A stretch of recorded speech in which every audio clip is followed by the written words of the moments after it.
ओम गंगणपते नमः। देवों के देव महादेव की जय हो। प्रियजनों, आज हम आपको ऐसी चमत्कारिक और फलदायी कथा सुनाने जा रहे हैं जिसे यदि आप श्रद्धा भाव से सुन लेते हैं तो आपसे यमराज कोसों दूर रहेंगे। अकाल मृत्यु आपको छू भी नहीं सकेगी। इतनी फलदायी, चमत्कारिक और आनंद प्रदान करने वाली है ये कथा।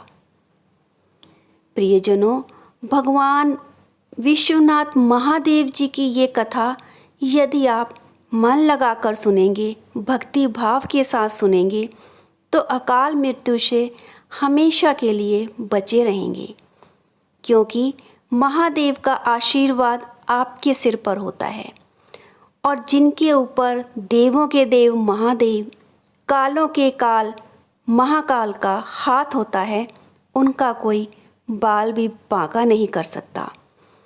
प्रियजनों, आपसे निवेदन है, कथा को प्रेम भाव से पूरा श्रवण करें ताकि आपको पुण्य फलों की प्राप्ति हो। इसके साथ ही अकाल मृत्यु के भय से आपको छुटकारा मिले। तो प्रियजनों, आइए सुनते हैं काशी विश्वनाथ महादेव की यह कथा। इससे पहले आप जानिए कि काशी को वाराणसी भी कहा जाता है। इसका कारण है कि वरुणा तथा असी नाम की दो नदियाँ इस नगर के किनारे हैं, इसीलिए इस नगर का नाम वाराणसी पड़ा। काशी के पूर्व में गंगा नदी, उत्तर में वरुणा नदी और दक्षिण में असी नदी बहती है। काशी विश्वनाथ के मंदिर का निर्माण महारानी अहिल्याबाई होलकर जी द्वारा 1780 में करवाया गया था।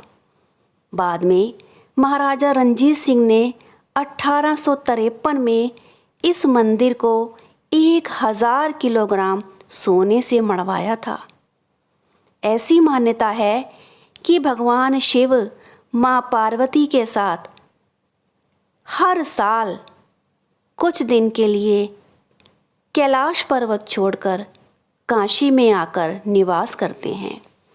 तभी कहा जाता है कि बनारस चल जहाँ बिगड़ी हुई तकदीर बनती है, बनारस चल जहाँ बिगड़ी हुई तकदीर बनती है। तो प्रियजनों, पौराणिक कथाओं के अनुसार जब भगवान शिव का विवाह माँ सती से हुआ था तो कैलाश पर्वत पर वे निवास कर रहे थे।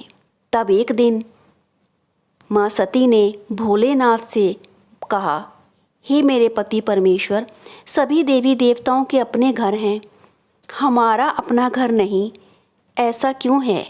हमारा भी अपना घर होना चाहिए। तब उस समय भारत की नगरी काशी में राजा देवोदास का राज था। भगवान शिव को यह नगरी बहुत भा गई थी। वह वहाँ निवास करना चाहते थे। तो भोलेनाथ के एक गण ने उस नगरी को मनुष्यों से रहित कर दिया, खाली करवा दिया। वह गण था निशकुंभ। इससे राजा बहुत दुखी हो गया। राजा ने कठिन तपस्या की, ब्रह्मा जी को प्रसन्न कर अपना दुख उन्हें बताया। तब ब्रह्मा जी ने राजा का दुख भगवान शिव को बताया तो भोलेनाथ काशी छोड़कर मंदराचल पर्वत पर चले गए। जब भगवान विष्णु को यह बात पता चली तो उन्होंने राजा को तपस्या के लिए जाने का आदेश दिया। इसके बाद भगवान शिव काशी में रहने लगे और भगवान महादेव विश्वेश्वर ज्योतिर्लिंग के रूप में यहाँ स्थापित हुए। तभी से यह स्थान काशी विश्वनाथ के नाम से जाना जाता है। यही है भगवान विश्वेश्वर की कथा। प्रियजनों, अब हम आपको भगवान शिव के ऐसे भक्त की कथा सुनाने जा रहे हैं जिसे सुनकर आप शिवमय हो जाएंगे। भगवान शिव की भक्ति के सागर में आप डूब जाएंगे। तो आइए कथा शुरू करते हैं, लेकिन आपसे परम निवेदन है, इस कथा को भी पूरा सुनिएगा। एक गरीब ब्राह्मण था, बहुत ही गरीब, झोंपड़ी में अपनी पत्नी के साथ रहता था। रूखा सूखा जो मिलता वह खा लेता। भगवान शिव का परम भक्त, वह रोज सुबह भोर में उठकर गंगा नदी में स्नान कर जल भरकर भगवान विश्वेश्वर के ऊपर जल अर्पित करता और एक ही बात बोलता था, प्रभु मैं निसंतान हूँ, मुझे संतान दे दीजिए, सिर्फ संतान सुख चाहिए मुझे। रोज यही प्रार्थना करता और जल अर्पित करता। उसकी रोज रोज इसी प्रार्थना को सुनकर भगवान शिव असमंजस में पड़ गए। वह जानते थे, क्योंकि शिव तो अंतर्यामी हैं, कि उसके जीवन में संतान सुख नहीं है। भगवान ब्रह्मा ने उसके किस्मत में संतान सुख लिखा ही नहीं। और माँ पार्वती भी रोज उस ब्राह्मण को शिव की पूजा आराधना करते हुए देखती थी। तब वह भी बार बार कहती थी, हे भोलेनाथ, यह ब्राह्मण आपका रोज अभिषेक करता है, हर रोज आप पर जल अर्पित करता है, इसकी इच्छा को आप पूरा कीजिए। तब भगवान को भी उस पर तरस आ गया। तब भोलेनाथ ने एक दिन रात को, जब वह ब्राह्मण गहरी नींद में सो रहा था, तो उसको स्वप्न में दर्शन दिए। उस ब्राह्मण ने स्वप्न में क्या देखा कि वह गंगा घाट पर जल भर रहा है और भगवान शिव उसको दर्शन देकर पूछ रहे हैं कि तुम क्या चाहते हो ब्राह्मण। तब उस ब्राह्मण ने कहा, प्रभु आप तो अंतर्यामी हैं, आप तो सब जानते हैं, फिर आप मुझसे क्यों पूछ रहे हैं। तब भोलेनाथ ने कहा कि जब तक तुम अपनी झोली फैलाकर मुझसे नहीं मांगोगे तब तक मैं नहीं जान सकता, तुम अपनी इच्छा तो बताओ। तब उस ब्राह्मण ने कहा, हे भोलेनाथ, मुझे संतान सुख दीजिए, मेरे संतान नहीं है। तब भगवान शंकर ने उससे कहा, तो तुम मुझे बताओ, तुम्हें लंबी आयु वाला बालक चाहिए या छोटी आयु वाला बालक। यह सुनकर ब्राह्मण चकरा गया। ब्राह्मण ने भोलेनाथ से पूछा, प्रभु यह क्या छोटी आयु और लंबी आयु, मैं समझा नहीं। तब भगवान शिव ने कहा, जो छोटी आयु वाला बालक होगा वह विद्वान पंडित ज्ञानी होगा, लेकिन लंबी आयु वाला आगे जाकर चोर डाकू बनेगा। तब ब्राह्मण ने कहा, भोलेनाथ मैं अपनी पत्नी से पूछ कर आता हूँ, आप यहीं रहिएगा। मैं अभी घर गया और यूँ पूछ कर चला आया। भोलेनाथ मुस्कुराने लगे। तो वह जल्दी से भागा भागा अपने घर की ओर गया और यही बात पत्नी को जाकर दोहराई। तब उसकी पत्नी ने कहा कि हमें छोटी आयु वाला ही ठीक रहेगा, लंबी आयु वाला तो आगे जाकर चोर डाकू बन जाएगा, इसलिए छोटी आयु वाला ही ठीक है। तब वह वापस दौड़ा आया और भगवान शंकर से कहा, प्रभु मेरे को छोटी आयु वाला बालक ही दे दीजिए। तब भगवान शंकर ने तथास्तु कहा और कहा, अब तेरे घर एक बालक का जन्म होगा, लेकिन वह सिर्फ 5 वर्ष तक ही जीवित रहेगा। फिर वह स्वप्न सच हुआ। उस ब्राह्मण के घर एक बालक ने जन्म लिया। अब ब्राह्मण को स्मरण हुआ आया कि शंकर भगवान ने इस बालक को सिर्फ 5 वर्ष जीवित रहने की बात कही थी। अब बालक बड़ा हो रहा है, तो वे दोनों पति पत्नी खुश होने की बजाय इस चिंता में सूखते जा रहे थे कि अब ये 5 वर्ष बाद मर जाएगा। धीरे धीरे दिन बीतते चले गए। 5 साल पूरा होने में बस अब 1 दिन शेष बचा था। उस बालक के मरने में मात्र 1 दिन ही शेष था।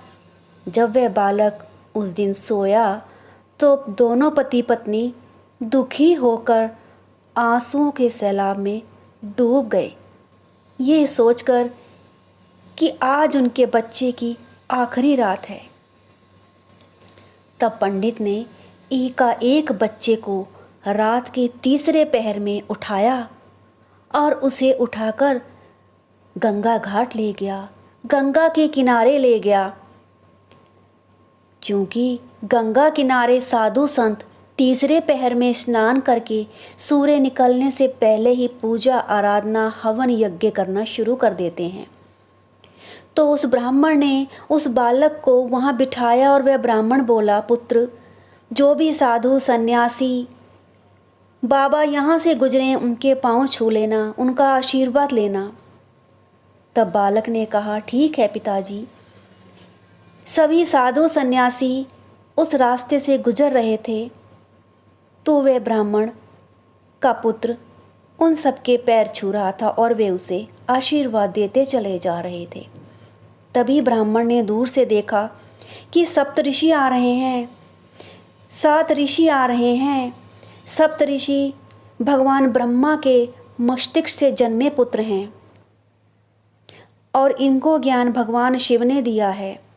भगवान शिव इन सप्तऋषियों के गुरु हैं। तभी ब्राह्मण ने अपने बालक को बोला कि पुत्र, इन सप्तऋषियों के तुम चरण छूना। इतना कहकर ब्राह्मण खुद एक ओट में छिप गया। सप्तऋषि जैसे ही आए, बालक ने उनके चरण स्पर्श किए तो उन सप्तऋषियों ने उस बालक को लंबी आयु का आशीर्वाद दिया। जैसे ही सप्तऋषियों ने आशीर्वाद दिया, पंडित ओट से बाहर निकल आया और सप्तऋषियों को प्रणाम कर बोला, हे ऋषिगणों, ये बालक आज सुबह मृत्यु को प्राप्त होने वाला था, लेकिन आपने इसे दीर्घायु का आशीर्वाद दे दिया। अब सप्तऋषि असमंजस में पड़ गए कि अब क्या करें, हमने तो दीर्घायु का आशीर्वाद दे दिया, अगर हमारा आशीर्वाद खाली चला गया तो कोई भी हमें मृत्यु लोक में मानेगा नहीं। बड़ी मुश्किल में पड़ गए सप्तऋषि, क्योंकि महादेव का वचन भी झूठा नहीं हो सकता। तब उन सप्तऋषियों ने उस ब्राह्मण से कहा, ब्राह्मण, तुम्हारा बालक आज मरने वाला है, तो कुछ समय के लिए तुम इसे हमें दे दो। तब वह ऋषिगण उस बालक को लेकर के ब्रह्मा जी के पास चले गए और ब्रह्मा जी के पास जाकर उन्होंने उस बालक से बोला कि पुत्र, ब्रह्मा जी के चरण स्पर्श करो। उस समय ब्रह्मा जी किसी की किस्मत लिखने में व्यस्त थे। बालक धीरे से जाकर के ब्रह्मा जी के चरण स्पर्श करता है और ब्रह्मा जी ने कलम रोकी और उसे लंबी आयु का आशीर्वाद दे दिया। तब सप्तऋषियों से पूछा, तब उन्होंने सारी बात बता दी कि ये बालक तो वही है जिसकी आयु महादेव ने 5 वर्ष की कही थी। अब ये भोर होते ही मर जाने वाला है। अब ब्रह्मा जी सोच में पड़ गए कि मैं महादेव के वचन के विरुद्ध कैसे जा सकता हूँ, यह तो बहुत बड़ी समस्या हो गई। तब ब्रह्मा जी ने सोचा कि विष्णु जी के पास चलना चाहिए, वही कुछ हल बताएंगे। तो वह सप्तऋषियों के साथ उस बालक को ले विष्णु जी के पास गए। उस समय भगवान विष्णु योग निद्रा में थे। तब ब्रह्मा जी ने उस बालक से कहा, बालक, वहाँ जाकर विष्णु जी के चरण स्पर्श करो। वह बालक धीरे से गया और विष्णु जी के चरण स्पर्श कर तभी विष्णु जी ने एकाएक आंखें खोली और उसे लंबी आयु का आशीर्वाद दे दिया। लेकिन जैसे ही आशीर्वाद दिया, उन्हें ज्ञात हो गया कि ये बालक तो आज मरने वाला है। महादेव जी ने इसे 5 वर्ष की आयु दी थी। अब मैं महादेव जी के वचन के विरुद्ध कैसे जा सकता हूँ। अब विष्णु जी, ब्रह्मा जी व सप्तऋषि उस बालक को ले भगवान शिव के पास जाते हैं। उस समय भगवान शिव कैलाश पर्वत पर अपनी धुनी रमाए बैठे हैं, मगन हैं, मस्त हैं। तब भगवान विष्णु ने उस बालक से कहा कि पुत्र, वहाँ भगवान शिव हैं, उनके चरण स्पर्श करो। तब वह बालक धीरे धीरे जाता है और भगवान शिव के चरण स्पर्श करता है। तभी भगवान शिव की आंखें खुलती हैं। भगवान शिव उसे लंबी आयु का आशीर्वाद देते हैं। तब ब्रह्मा और विष्णु ने भगवान शिव से कहा, हे महादेव, आपने स्वयं ही इस बालक को 5 वर्ष की आयु दी थी और अब ध्यानावस्था में आपने इसे आशीर्वाद दे दिया लंबी आयु का। 5 वर्ष की आयु भी आपने ही दी थी। अब आपका आशीर्वाद आपके ही पास, अब आप जानिए। तब भगवान शंकर ने सप्तऋषियों से कहा कि ऋषियों, इस बालक को मेरे काशी विश्वनाथ के मंदिर में लेकर जाओ। जैसे ही वे बालक मंदिर गया, शिव के शिवलिंग पर जल अर्पित किया, बेलपत्र चढ़ाया, सूर्य की पहली किरण आ गई। जैसे ही सूर्य की पहली किरण आई, यमराज जी उस बालक को लेने आ पहुँचे। यमराज जी को देखकर बालक डर गया, भयभीत हो गया। शिवलिंग को आलिंगन कर लिया, दोनों बाहों से जकड़ लिया। तब यमराज उसे लेने के लिए आगे बढ़े और कहा कि बालक, तेरा समय पूरा हो गया है, तू चल। बालक बोला, मैं चलने को तैयार हूँ, अगर शिव भी हमारे साथ चलें। यमराज बोला, बहस मत कर। ये बात अभी चल ही रही थी कि भगवान शिव प्रकट हो गए। भगवान शंकर को सामने देख यमराज बोला, प्रभु आपके आने की क्या ज़रूरत थी, मैं इसके प्राण हरने आ ही गया हूँ, इसकी ज़िंदगी के कुछ ही क्षण शेष हैं। तब भगवान शंकर यमराज से बोले, यमराज तुम जानते हो ना मेरा नाम शंकर है, तुम अच्छी तरह से परिचित हो। इस बालक को मैंने ज़िंदगी दी थी, तुम इसके प्राण हरने चले आए हो क्योंकि तुमने 5 सालों का मतलब नहीं समझा। सुनो यमराज, पृथ्वी के हिसाब से, मनुष्यों के हिसाब से, ब्रह्मा जी की लेखनी के हिसाब से जब करोड़ों वर्ष बीत जाते हैं तब शंकर का एक दिन होता है। उस हिसाब से 5 साल जोड़ो। यमराज जी ने कहा कि इतना गणित? यमराज जी असमंजस में पड़ गए और घूमे और वापिस चल दिए। प्रियजनों, यह एक सत्य घटना थी, ये सच्ची कहानी थी। और एक बात और कि प्रयागराज में राजा अकबर के किले में अक्षयवट नामक एक वृक्ष है। उस वृक्ष के पत्तों पर इस बच्चे ने भगवान शंकर के साक्षात दर्शन किए थे। भगवान शंकर ने ही इस बच्चे को यह जिंदगी दी थी। हमारे देश में बहुत बहुत विख्यात ऋषि हुए हैं। 18 वेद पुराणों में से एक पुराण इनके नाम का है और वो हैं मार्कंडे ऋषि। तो यही बालक बड़ा होकर मार्कंडे ऋषि के नाम से विख्यात हुआ। तो बोलो शंकर भगवान की जय। हर हर महादेव। प्रियजनों, आपको मेरे द्वारा सुनाई गई यह कथा अच्छी लगी हो तो कृपया वीडियो को लाइक कीजिए, चैनल को सब्सक्राइब भी कीजिए। हर हर महादेव।